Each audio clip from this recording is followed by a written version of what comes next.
Bulletin के आगाज में अहम खबर शामिल करें। पंजाब में 14 मई को इंतखाबात होंगे। सुप्रीम कोर्ट ने बड़ा फैसला सुना दिया।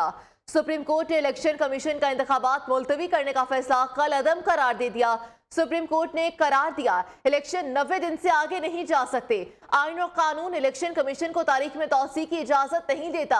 इलेक्शन कमीशन का फैसला गैर आईनी है। अदालत ने सदर मुमलिकत की जानिब से दी गई तारीख बहाल कर दी। इलेक्शन कमीशन का 8 अक्टूबर को इलेक्शन कराने का फैसला कल अदम करार दे दिया। 22 मार्च को इलेक्शन कमीशन ने फैसला दिया तो इंतखाबी अमल 5वें मरहले में था। इलेक्शन कमीशन ने 8 अक्टूबर की तारीख देकर दायरा इख्तियार से तजावुज किया कि आप वफाकी हुकूमत को इलेक्शन कमीशन को 21 अरब रुपए का फंड जारी करने का हुक्म दिया गया। सुप्रीम कोर्ट ने इंतखाबात का शेड्यूल बहाल कर दिया।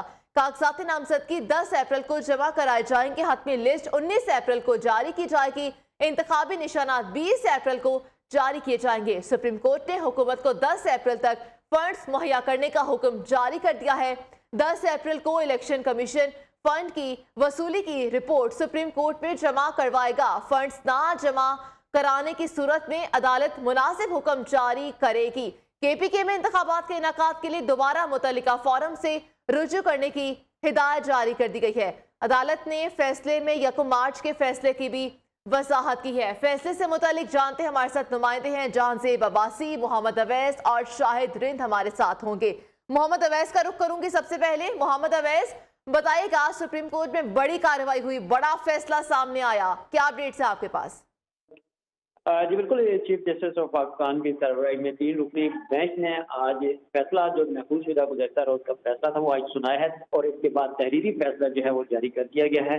तहरीरी फैसले में कहा गया है कि इलेक्शन कमीशन का 22 मार्च का फैसला कल अदम करार देते हैं। पंजाब असेंबली में इलेक्शन का शेड्यूल बहाल करने का हुक्म। इसके अलावा रिटर्निंग अफसरान उम्मीदवारों के 10 अप्रैल तक कागजात नामजदगी जमा करेंगे, जबकि 19 अप्रैल तक कागजात नामजदगी जो है वो उनकी हतमी जो है लिस्टें अवेजा की जाएंगी और 20 अप्रैल को बाकायदा तौर पर जो इंतखाबी निशानात हैं वो अलर्ट किए जाएंगे।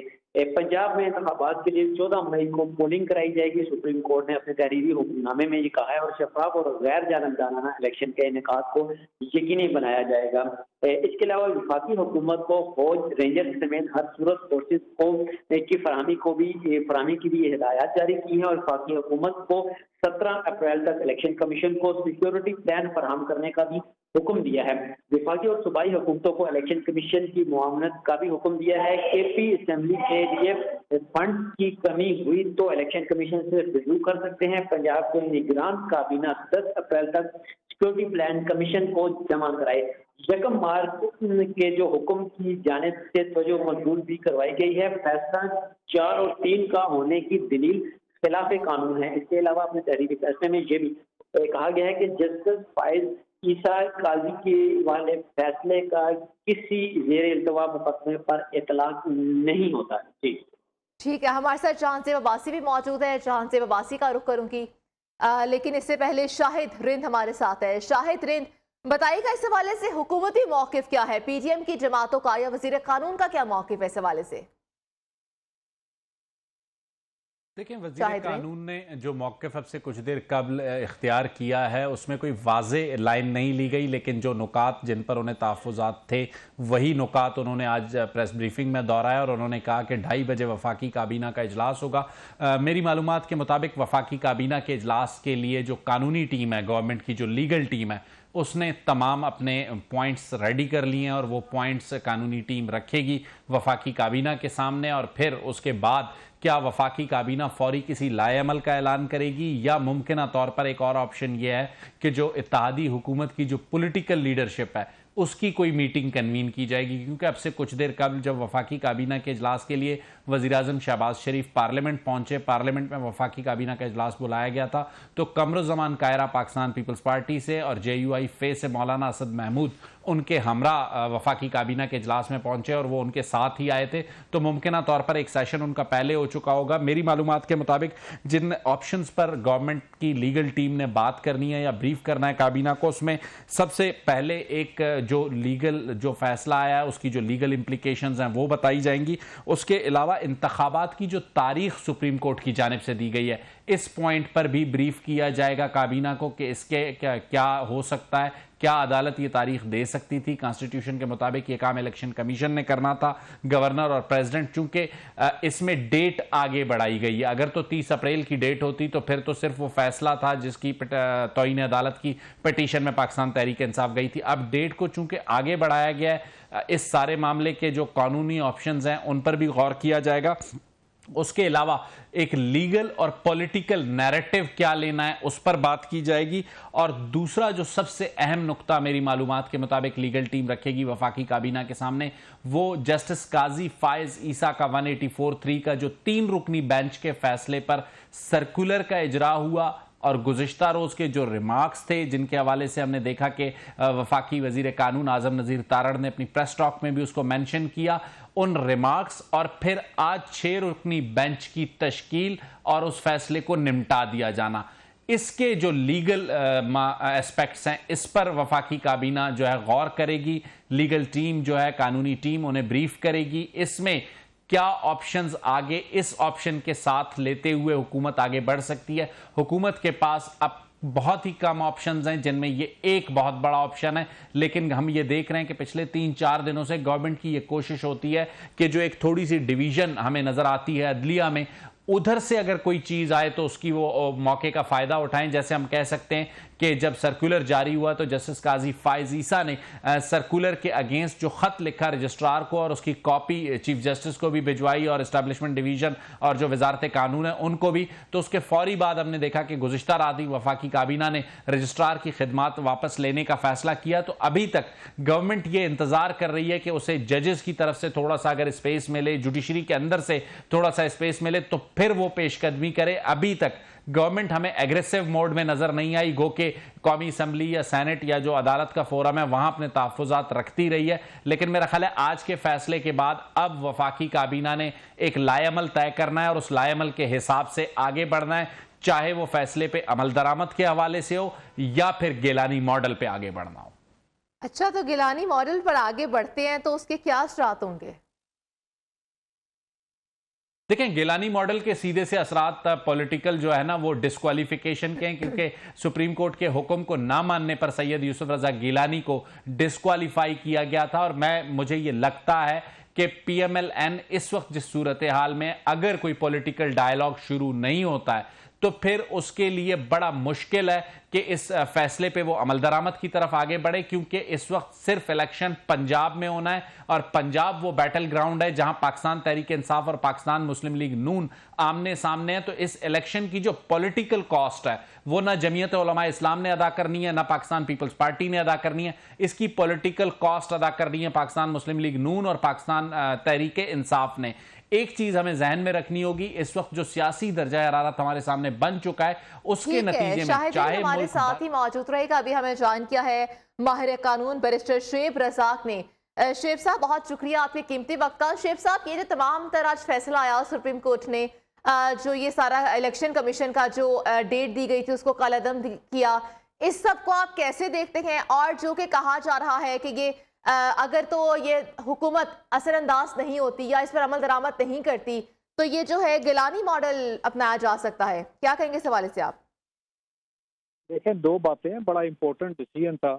हम कल रात को भी कह चुके थे कि सुप्रीम कोर्ट के पास कोई ऑप्शन नहीं है but to decide the matter कि जी आपने इलेक्शन आइन की मुद्दत के मुताबिक करने हैं। यहाँ थोड़ा सा इशू ये था कि सुप्रीम कोर्ट ने किसी मैटर में भी ये जो इलेक्शन कमीशन का मैंडेट था टू कंडक्ट इलेक्शन उसको टच नहीं किया। और आज भी उन्होंने कहा कि जी इलेक्शन कमीशन को पैसे दिए जाएं और इलेक्शन कमीशन को सिक्योरिटी दी जाए ताकि वो इलेक्शन कमीशन कंडक्ट करे इलेक्शन का। सुप्रीम कोर्ट ने बड़ा डेलिकेट और बड़ी थिन लाइन एक ड्रॉ की है कि जो इलेक्शन कमीशन का कॉन्स्टिट्यूशन मैंडेट है टू कंडक्ट इलेक्शन उसको टच नहीं किया। डेट को इस हद तक टच किया कि जी आपके पास 90 डेज का ऑप्शन होता है, 90 डेज से ऊपर जाएं तो आप कोई भी डेट दे रहे हैं तो वो दैट इज नॉट एक्सेप्टेबल। लेकिन साथ साथ उन्होंने ये भी बात की कि KPK का जहां तक इलेक्शन है they need to approach the appropriate forum election commission of Pakistan है। अब मुझे थोड़ी सी इसमें टेंशन ये हो रही है कि इलेक्शन में अगर KPK गवर्नमेंट KPK में कोई बंदा अप्रोच करता है फॉर द इलेक्शन तो अगर केपी के इलेक्शन कमीशन केपी के बारे में कोई ऑर्डर देता है, कोई डिसाइड करता है, तो क्या उसको दोबारा चैलेंज किया जाएगा?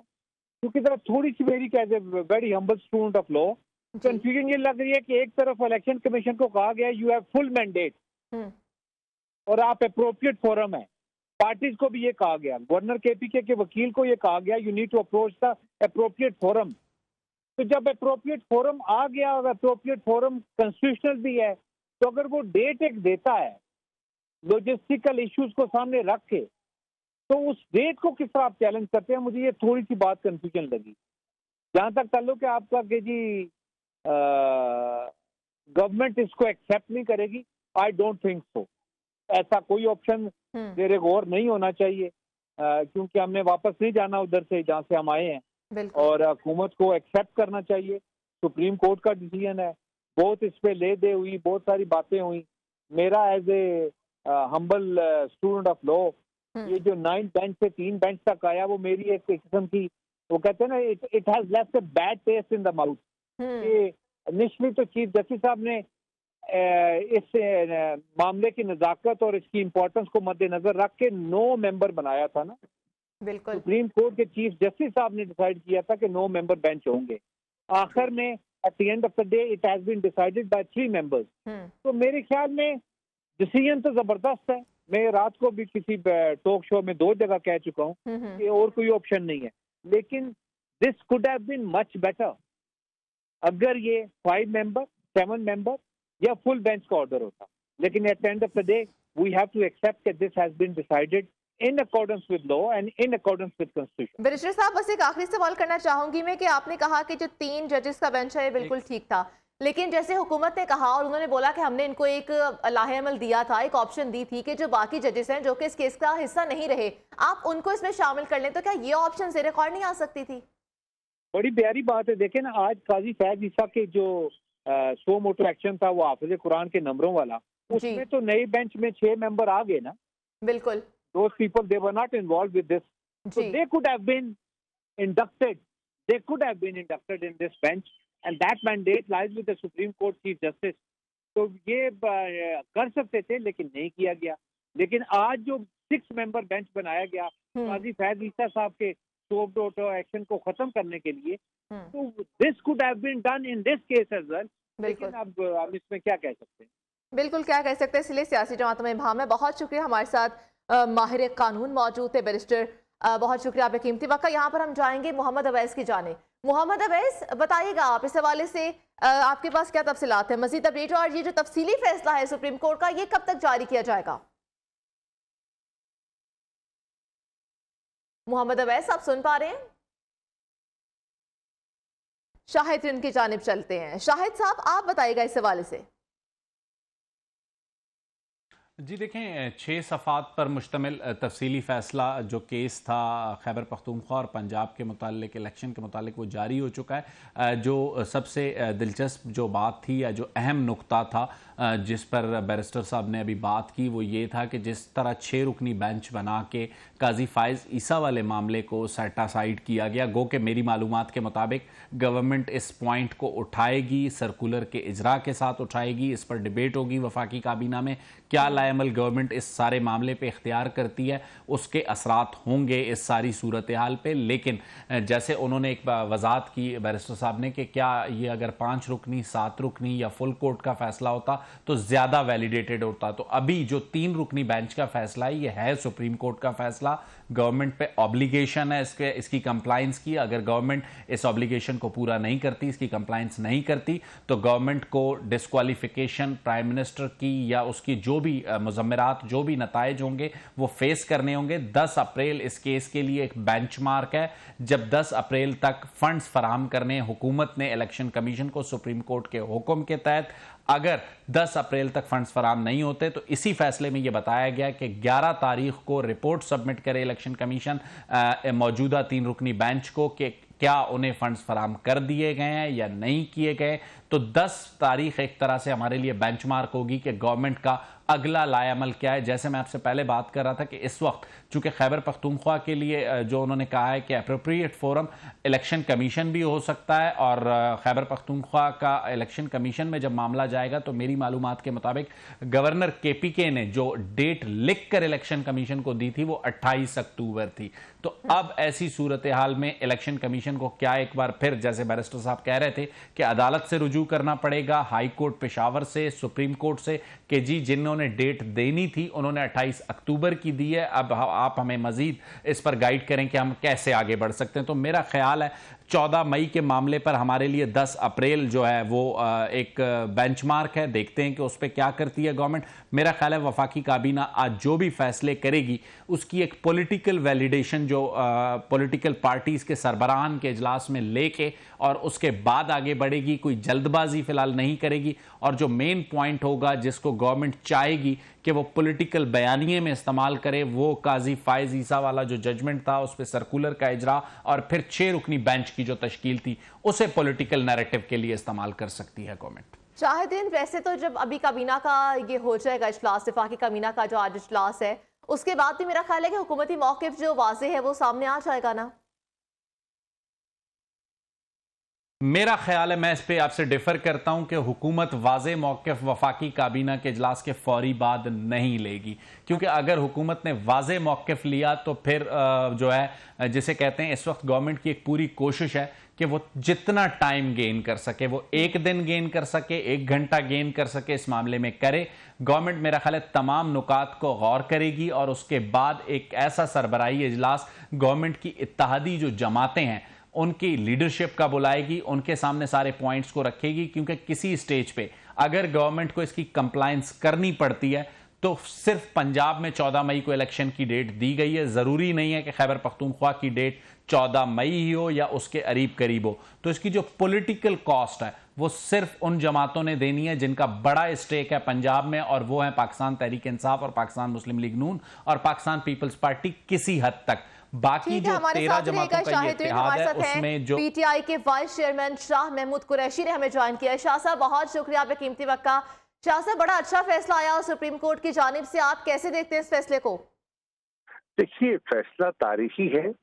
फैसले ने आईन को अपहोल्ड किया है और फैसले ने उन कुव्वतों को जो इलेक्शन की रास्ते में रुकावट बनी हुई थी और मुख्तलिफ अभाम पैदा कर रही थी और ले तो लाल से काम ले रही थी, उनके सारे उज़्र जो हैं वो मिटा दिए हैं।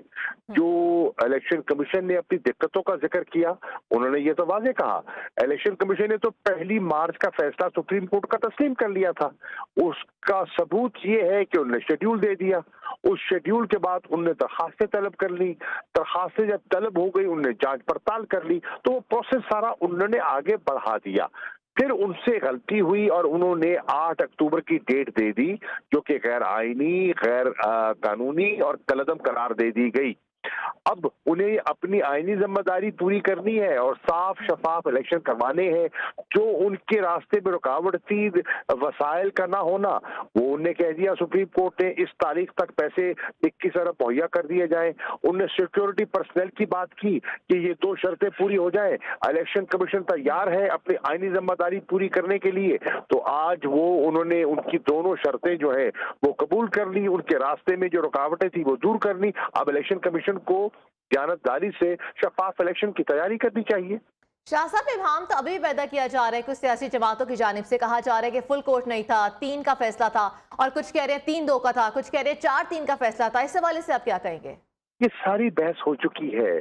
प्लीज आप ना उलझिए, ना लोगों को उलझाइए। प्लीज अपने माइंड में क्लैरिटी पैदा करें। ये सारे दलाइल अटॉर्नी जनरल साहब दे चुके, ये सारे दलाइल इरफान कादर साहब जो हुकूमत की और इलेक्शन कमीशन की नुमाइंदगी कर रहे थे दे चुके, वो सुने गए और मुस्तरद कर दिए गए। प्लीज अंडरस्टैंड, मुस्तरद कर दिए गए और आइन को फौकियत दी गई। अब ये दलाइल देते रहे, कोई हैसियत नहीं रहे इनकी, ये रोते रहे, पीटते रहे, कोई हैसियत नहीं है। फैसला बिल्कुल वाज़े है, 2 टोक है। ठीक है शाह साहब, हमारे साथ नुमाइंदा खसूसी हैं, वो भी आपसे शाहिद साहब बात करना चाह रहे हैं, सवाल पूछना चाह रहे हैं। जी शाहिद साहब। शाह साहब, आपने बात की और दावत दी इलेक्शन के कोड ऑफ कंडक्ट के मामले पे सियासी जमातों को। क्या आप इस दावत को मजीद आगे बढ़ा के हुकूमत को ये एक मौका, चूंकि आपके पास इस वक्त अपर हैंड है, आपके पास डेट आ चुकी है सुप्रीम कोर्ट से, ये मौका नहीं देंगे कि वो आए, बैठें और एक डेट फिक्स करें और मुल्क भर में इंतखाबात करवाए जाएं? 14 मई का तय हो चुका है। ये आईनी तकाजा है, ये हमारी ख्वाहिशात नहीं है। मेरी ख्वाहिश कुछ भी हो, मैं चाहूं भी सही तो नहीं कर सकता, क्योंकि आईन मुझे इजाजत नहीं देता। 14 मई को पंजाब में इलेक्शन होने हैं, खैबर पख्तूनख्वा में इलेक्शन होने हैं। अब उसके अलावा जो 3 सूबे, अपना बलूचिस्तान है, सिंध है और मरकजी है, उस पर अगर हुकूमत बात करना चाहे तो हम तैयार हैं। बिल्कुल सही कहा आपने। शाह साहब हमारे साथ मतलब आप कह रहे हैं 14 मई को पंजाब के बाद? नहीं, मैं कह रहा हूं कि आईनी तकाजे हैं, उन आईनी तकाजों को सामने रखते हुए 2 असेंबलियों से इलेक्शन नहीं किया जा सकता। अब जो रह गए हैं उसके लिए हम बैठने के लिए तैयार हैं। देखिए, मैं तो बड़ी एक दयानतदारी से एक रास्ता निकालने की बात कर रहा हूं, ताकि मुल्क में ये जो गैर यकीनी सूरत हाल है उससे खत्म किया जाए, आगे बढ़ा जाए। बिल्कुल सही कहा शाह साहब आपने, आपसे मुत्तफिक है हम। यहाँ पर हमारे साथ सीनियर कानूनदान कामरान मुर्तजा साहब भी मौजूद है। कामरान साहब, बहुत शुक्रिया आपके वक्त का। कामरान साहब, जो आज फैसला आया, इसको आप किस नजर से देखते हैं? क्या ये आइन के मुताबिक था, कानून के मुताबिक था, 184(3) के तहत हुआ? देखिए, फैसले जो भी हों अदालत के, उसको गैर आईनी तो इस तरह से नहीं कहा जा सकता। वो भी मीडिया पे बहरहाल उससे इख्तलाफ रखा जा सकता है। मेरा भी इख्तलाफ है। मैं नहीं समझता कि जो मेरा मौक़िफ़ है या हमारा मौक़िफ़ है उसको अटेंड किया गया है, मगर उसको इस तरह से मीडिया पे गैर आईनी या इस तरह से कहना जो है ना, मेरा ख्याल है वो फिर अनारकी को जन्म देता है। तो बहरहाल इसमें 2-3 चीज़ें जो है ना वो नहीं अटेंड हो पा रही। हम मुसलसल जो है ना बार बार इसमें रिक्वेस्ट कर रहे हैं कि ये दस्तूर की ये स्कीम नहीं है जिसके मुताबिक जो है ना कहीं। जी ठीक है, तो कामरान साहब ये बताइएगा कि किस तरह से आप इस बात से इख्तलाफ करते हैं, किस पॉइंट पर? ये 2-3 बातें ऐसी हैं कि दस्तूर की जो स्कीम है वो उसमें केयर टेकर सेटअप है, और केयर टेकर सेटअप जब होता है वो इस तरह से पार्टली नहीं हुआ करता, वो ऐसे होल होता है या नहीं होता है। और ये केयर टेकर सेटअप जो इंट्रोड्यूस हुआ है 18th अमेंडमेंट में हुआ है, ये 2010 में हुआ है। तो ये इस चीज़ को वो अटेंड नहीं कर पा रहे हैं। इसके बाद सेंसस चल रही है और मसाइल है। और शाह साहब, मैं सुन रहा था इससे पहले 2 सूबों की बात कर रहे थे, इस वक्त एक सूबे के हवाले से जो डायरेक्शन आई है, दूसरे सूबे के हवाले से उन्होंने कहा कि जो भी अप्रोप्रिएट फोरम है उस पे जाइए। बिल्कुल सही कहा आपने। यहाँ पर शाहिद रिंद है, हमारे नुमाइंदा खसूसी कामरान मुर्तजा साहब, वो भी आपसे कुछ सवाल करना चाह रहे हैं। जी शाहिद साहब। कामरान साहब, सबसे पहले मैं आपसे ये सवाल करना चाहूँगा कि अप्रोप्रिएट फोरम केपीके के हवाले से इलेक्शन कमीशन है या पेशावर हाई कोर्ट है डेट के हवाले से? और 28 अक्टूबर मुझे जहाँ तक याद पड़ता है गवर्नर केपीके ने रिटर्न में डेट दी हुई थी इलेक्शन कमीशन को। वो उसमें अपना जो अप्रोप्रिएट फोरम है वो आपको इलेक्शन कमीशन भी हो सकता है, और इलेक्शन कमीशन अगर ना डेट फिक्स करे तो देन जो है ना वो रेट में हाई कोर्ट भी हो सकती है, और या फिर इसी तरह से जैसे ये पिटीशन आई है सुप्रीम कोर्ट भी हो सकती है, मगर फिल वक्त जो है उसके हवाले से कोई डायरेक्शन नहीं है। जी शाहिद साहब। ठीक है। अच्छा, दूसरा, चूंकि आप कानूनी माहिर भी हैं और कानून साज भी हैं और गवर्नमेंट की लीगल टीम का भी हिस्सा है, जो सबसे बड़ा मैटर आया था इस सारी सूरत-ए-हाल में वो था काजी फायज ईसा साहब का हाफिज कुरान वाले केस में 184(3) के मामलात को रोकने का। फिर उस पर जो है एक सर्कुलर जारी हुआ। गुज़िश्ता रोज हम अदालत में मौजूद थे, आजम नज़ीर तारड़ साहब ने आज उसका हवाला भी दिया कि चीफ जस्टिस के अपने रिमार्क्स थे कि यह एडमिनिस्ट्रेटिव मामला है। फिर उस पर आज एक 6 रुकनी बेंच की तश्कील। एज अ लीगल एक्सपर्ट और एज अ लेजिस्लेटर कैसे देखते हैं इसको? क्या इसके इम्प्लीकेशंस आगे आपको नजर आते हैं? देखिए, बाजार कंट्राडिक्शन नजर आ रही है। कल तक जो है ना वो कह रहे थे कि नहीं इसमें कोई जरूरत नहीं है, और कल जो है ना और आज वाले फैसले में भी जो है ना उसको ऑनर नहीं किया गया उस फैसले को। फिर उसकी सेटिंग असाइड के लिए या उसके साथ डील करने के लिए 6 मेंबर बेंच बना देना, मेरा ख्याल है कि ये जो है क्या जो है ना कहीं थोड़ा सा तजाद आ रहा है इन दोनों फैसलों में। तजाद आ रहा है थोड़ा सा नहीं, ज्यादा। ठीक है, बहुत शुक्रिया हमारे साथ सीनियर कानूनदान कामरान मुर्तज़ा साहब थे, बहुत शुक्रिया। इसके अलावा हमारे साथ vice chairman PTI Shah Mahmood Qureshi मौजूद थे और हमारे यहाँ पर नुमाइंदा खसूसी भी शाहिदीन हमें अपडेट कर रहे थे। बहुत शुक्रिया आप सबका अपडेट करने के लिए। स्टेट बैंक ने शरह सूद में 1% इजाफा कर दिया, शरह सूद 21% कर दी गई है। आपको बताते चलें कि स्टेट बैंक की जानिब से शरह सूद में 1% का मजीद इजाफा कर दिया गया, शरह सूद 21% तक कर दी गई है। आपको बताते चलें कि पॉलिसी रेट 21% की सतह पर आ चुका है और शरह सूद में 1% का इजाफा कर दिया गया, जिसके बाद शरह सूद 21% कर दी गई है। बात करेंगे राजा कामरान, नुमाइंदा नियो न्यूज। राजा कामरान बताएगा, शरह सूद में 1% इजाफा कर दिया गया है। स्टेट बैंक ने आज मॉनेटरी पॉलिसी का इजलास किया था और ये मॉनेटरी पॉलिसी का इजलास जो है इसकी तरतीब पहले चेंज की गई थी। ये वस्ते अप्रैल में होना था मगर इसको जल्दी कर दिया गया है और आज इस इजलास में फैसला किया गया है कि महंगाई की देखते हुए 1% बुनियादी शरह सूद बढ़ा के 21% कर दी गई है, जो कि तारीख की बुलंद तरीन सतह है। स्टेट बैंक का कहना है कि ये फैसला इसलिए किया गया कि मार्च में जो महंगाई की शरह है वो 35.4% रही है, जो कि एक बुलंद तरीन सतह है। और स्टेट बैंक का यही कहना है कि मुस्तकबिल करीब में भी जो महंगाई की शरह है वो वक्त मुद्दत में बुलंद तरीन सतह पर रहेगी और इस वजह से जो है स्टेट बैंक के जो मालियाती शोबा है उसमें एक एतदाल लाने की जरूरत है और इसलिए बुनियादी शरह सूद में इजाफा किया गया है। ठीक है राजा कामरान, बहुत शुक्रिया अपडेट करने के लिए। पाकिस्तान के पहले मुंतखब वज़ीर आज़म जुल्फ़िकार अली भुट्टो की आज बरसी मनाई जा रही है। मुनफरिद अवामी अंदाज और सियासी तदब्बुर की वजह से पाकिस्तान की तारीख में वो आज भी जुदागाना मकाम रखते हैं। मज़ीद तफसीलात जानेंगे कराची से कामरान सुहेल से। जुल्फ़िकार अली भुट्टो ने सियासत की आला तालीम के बाद सिंध हाई कोर्ट में वकालत से अमली जिंदगी का आगाज किया। सिकंदर मिर्जा और अयूब खान की काबीना में बतौर वजीर खारजा अपनी सलाहियत और सियासी तदब्बुर का लोहा मनवाया। सलामती कौंसिल के इजलास में मसला कश्मीर पर 2 टोक मौक़िफ़ अपनाना कौमी और बैनुल अक़वामी तारीख का अहम वाक़या है। 1967 को जुल्फ़िकार अली भुट्टो ने पाकिस्तान पीपल्स पार्टी की बुनियाद रखी, जो 1970 में इंतखाबात में मगरबी पाकिस्तान में अक्सरियती पार्टी बनकर सामने आई। जोहरी प्रोग्राम, मुत्तफ़िका आइन, पाकिस्तान में इस्लामी सरबराही कॉन्फ्रेंस का इनेकाद समेत दीगर अहम कामयाबियाँ जुल्फ़िकार अली भुट्टो के हिस्से में आई। भुट्टो साहब के जो कारनामे हैं वो इतने हैं कि अगर उस पर बात की जाए तो मैं समझता हूँ एक नशिस्त में वो गुफ्तगू ख़त्म नहीं हो सकती। भुट्टो साहब ने एक ऐसा पाकिस्तान का कंट्रोल संभाला जो कि 71 की जंग के बाद बड़ा डिमोरलाइज था। 5 जुलाई 1977 को जनरल ज़िया-उल हक ने मार्शल लॉ नाफिज करके जुल्फ़िकार अली भुट्टो की हुकूमत का खात्मा किया और इन्हें एक कत्ल के मुकदमे में मुलविस करके सजाए मौत दिलवाई। वो शख्स जिसने पाकिस्तान को आइन दिया, जिसने पाकिस्तान को एटमी क़ुव्वत बनाया, वो शख्स, उसका ख़ानदान, उसके सियासी रुफ़का, उसके सियासी जानशीन आज भी इंसाफ के तलबगार हैं। उसके ऊपर इंसाफ होने की ज़रूरत है। 4 अप्रैल 1979 को जुल्फ़िकार अली भुट्टो को रावलपिंडी जेल में फांसी दे दी गई। Kamran Suhail, Neo News, Karachi. Supreme court के फैसले के बाद हुकूमत के बड़ों ने सर जोड़ लिए। वज़ीर आज़म शहबाज शरीफ की ज़ेर सदारत वफाकी काबीना का अहम इजलास। वफाकी काबीना ने सुप्रीम कोर्ट के इलेक्शन से मुतालिक फैसले को मुस्तरद कर दिया है। आपको बताते चले कि वफाकी काबीना का इजलास हुआ, वज़ीर आज़म शहबाज शरीफ की ज़ेर सदारत ये इजलास हुआ है और जिसके अंदर ये फैसला किया गया। फैसले के बाद हुकूमत के बड़ों ने सर जोड़ लिया और वज़ीर आज़म शहबाज शरीफ की ज़ेर सदारत इजलास हुआ, जिसमें वफाकी काबीना ने सुप्रीम कोर्ट के इलेक्शन से मुतालिक फैसले को मुस्तरद कर दिया है। वफाकी काबीना का अहम इजलास था, वफाकी वुज़रा मौजूद थे और जिसमें ये बात सामने आई कि वफाकी काबीना ने सुप्रीम कोर्ट के इलेक्शन से मुतालिक फैसले को मुस्तरद कर दिया है।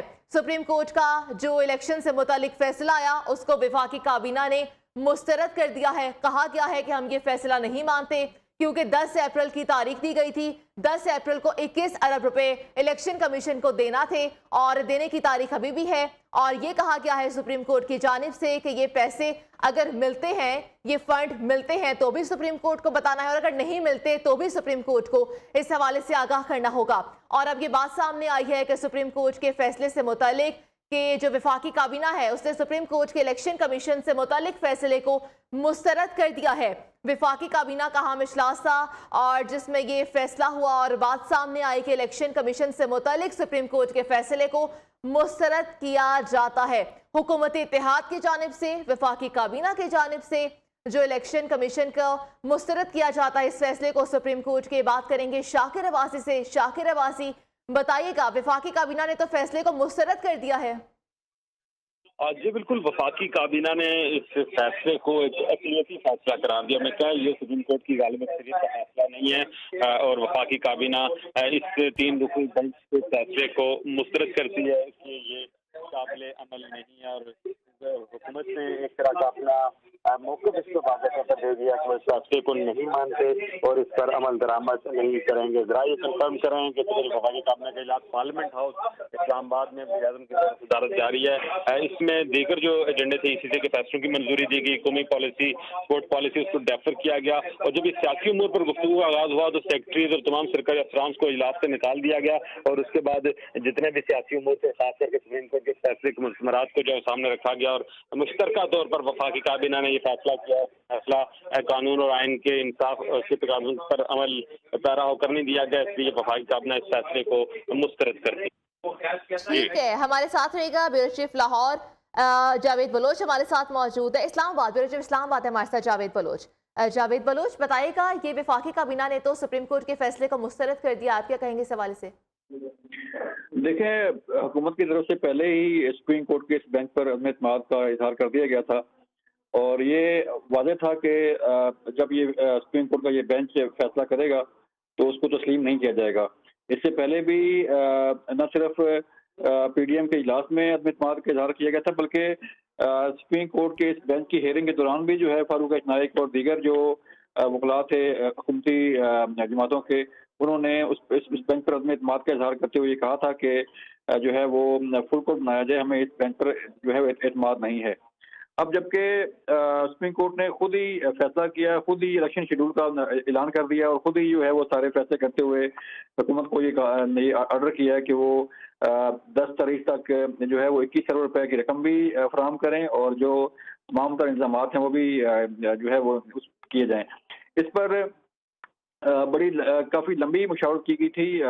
वज़ीर-ए-आज़म की ज़ेर सदारत मुख्तलिफ जो लीगल टीम है हुकूमत की, उसने भी मुशावरत की और फिर बाद में जो PDM की जमातें हैं उनसे भी जो है मशवरा किया गया।